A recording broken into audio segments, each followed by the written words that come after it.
¿Alguna vez se han preguntado de dónde sacan las grandes compañías el dinero para esos proyectos gigantescos o para expandirse por todo el mundo?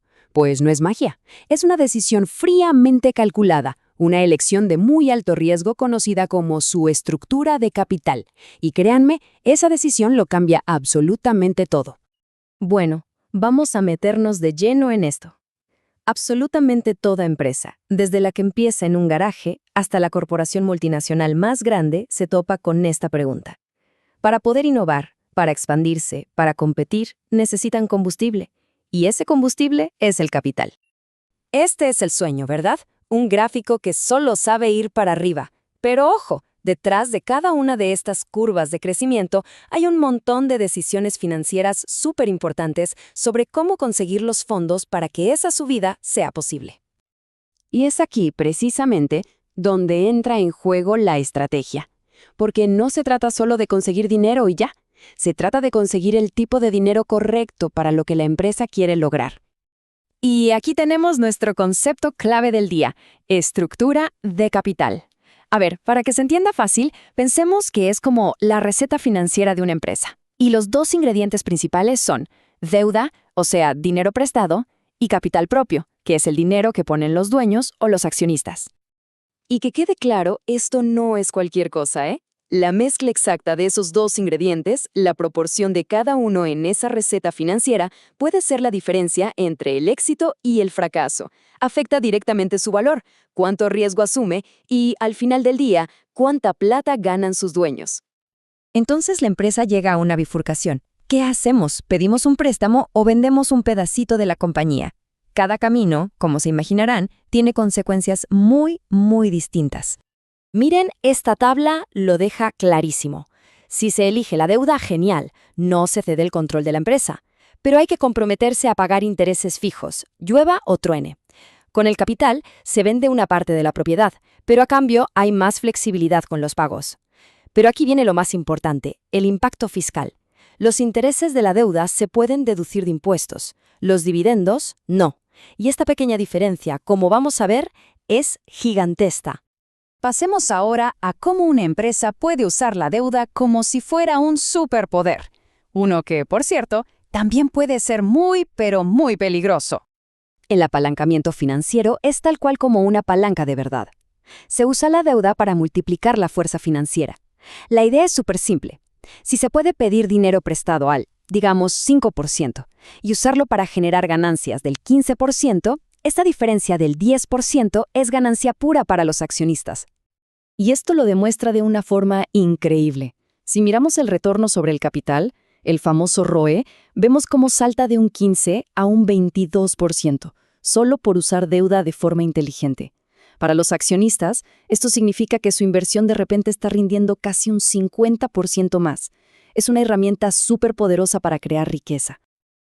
Y este es un pero muy grande. Aquí viene la advertencia. Esa misma palanca que multiplica las ganancias también multiplica las pérdidas de una forma brutal. Si al negocio le empieza a ir mal, esos pagos fijos de intereses no perdonan, no desaparecen y pueden hundir a una empresa rapidísimo. Bueno, ahora vamos a meternos con un concepto un poquito más avanzado, pero que es fascinante. Nos muestra una ventaja casi secreta de usar deuda. Allá por los años 50, dos economistas, Modigliani y Miller, lanzaron una teoría que revolucionó todo. Ellos dijeron que, en un mundo perfecto, sin impuestos ni riesgo de quiebra, daba exactamente lo mismo si una empresa usaba deuda o capital. Su valor total sería idéntico. Suena bien en teoría, ¿no? El problema, como bien sabemos, es que no vivimos en un mundo perfecto. Y el factor más importante que esa teoría inicial dejó fuera fue, sí, los impuestos. Y es aquí donde la deuda revela su truco maestro. Como los intereses se consideran un gasto, se pueden restar de las ganancias antes de pagar impuestos. Es como si cada dólar que se paga en intereses creara un escudo que protege una parte de las ganancias. Y ese escudo fiscal es dinero real que la empresa se ahorra y que al final aumenta su valor. Para que se hagan una idea de lo que estamos hablando, en un caso de estudio, una empresa generó $5.4 millones más en valor, así, de la nada, simplemente por tener deuda y usar este escudo fiscal. Es riqueza creada gracias a una estructura de capital inteligente. Ok, con tanto en juego, ¿cómo se puede saber si una empresa se está arriesgando demasiado con su deuda y se acerca peligrosamente al precipicio? Pues resulta que existe una herramienta para eso. Se desarrolló en los años 60 y se llama el Z-Score. Es básicamente una fórmula que mezcla varios datos financieros y los convierte en un solo número. Y ese número funciona como un sistema de alerta temprana, como un pronóstico del tiempo que te dice qué tan probable es que una empresa vaya a la quiebra. Y para ver el poder de esta herramienta en acción, ¿qué mejor que analizar uno de los colapsos corporativos más escandalosos de la historia? Esto es, de verdad para no creerlo. En 1999, el Z-Score de Enron ya estaba dando señales de alerta.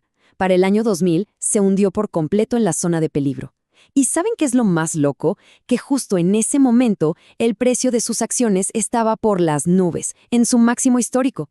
El mercado estaba eufórico, pero los números contaban otra historia, una mucho más oscura. Un año después, la empresa se derrumbó. La conclusión es tremenda. Las señales de advertencia estaban ahí, a la vista de todos, escondidas en los informes financieros mucho antes de que todo explotara. Y el Z-Score las vio. Lo que nos lleva a esta cita que es brillante. Nos recuerda que siempre hay que ser un poco escépticos y mirar más allá de los grandes titulares. Los números siempre cuentan una historia, pero claro, hay que saber leerla. Y eso nos deja con esta pregunta para pensar. En el mundo financiero de hoy, que es súper complejo, lleno de riesgos y cosas nuevas, ¿qué otras señales de advertencia estarán por ahí, escondidas a simple vista, esperando que alguien las descubra?